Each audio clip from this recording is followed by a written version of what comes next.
നിങ്ങൾ ദുബായിലേക്ക് ജോലി നോക്കുന്ന നേഴ്സുമാരാണോ എങ്കിൽ നിങ്ങൾ ചെയ്യേണ്ട ഒരു പ്രോസസ്സാണ് ഡേറ്റ ഫ്ലോ. നമുക്കിന്ന് ഡേറ്റ ഫ്ലോയെ പറ്റി സംസാരിക്കാം. ദുബായ് ഡേറ്റ ഫ്ലോ സ്റ്റാർട്ട് ചെയ്യുന്നതിനായി മിനിമം 2 വർഷത്തെ എക്സ്പീരിയൻസ് ആയിരുന്നു വേണ്ടിയിരുന്നത്. എന്നാൽ പുതിയ അപ്ഡേറ്റ്സ് പ്രകാരം നമുക്ക് വിത്തൗട്ട് എക്സ്പീരിയൻസും ദുബായ് ഡേറ്റ ഫ്ലോ സ്റ്റാർട്ട് ചെയ്യാം. അതിങ്ങനെയാണ്, അതായത് 2023 ശേഷം പാസ് ഔട്ട് ആയ കാൻഡിഡേറ്റ് ആണ് എന്നുണ്ടെങ്കിൽ നിങ്ങൾക്ക് 6 മന്ത്സ് എക്സ്പീരിയൻസ് ഉണ്ടെങ്കിലും ദുബായ് ഡേറ്റ ഫ്ലോ സ്റ്റാർട്ട് ചെയ്യാം. അതുപോലെ 2023 ജൂണിന് ശേഷമാണ് നിങ്ങളുടെ കോൺവെക്കേഷൻ എന്നുണ്ടെങ്കിൽ നിങ്ങൾക്ക് വിത്തൗട്ട് എക്സ്പീരിയൻസും ദുബായ് ഡേറ്റ ഫ്ലോ സ്റ്റാർട്ട് ചെയ്യാവുന്നതാണ്.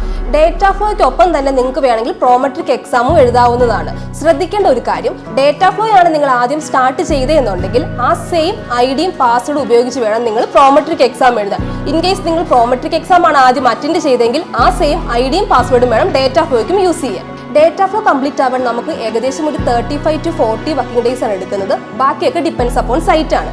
അതുപോലെ നിങ്ങൾ GCCയിലേക്ക് മൈഗ്രേറ്റ് ചെയ്യാൻ ആഗ്രഹിക്കുന്ന കാൻഡിഡേറ്റ്സ് ആണ് എന്നുണ്ടെങ്കിൽ താഴെ പറയുന്ന നമ്പറിലേക്ക് കോൺടാക്ട് ചെയ്യാവുന്നതാണ്.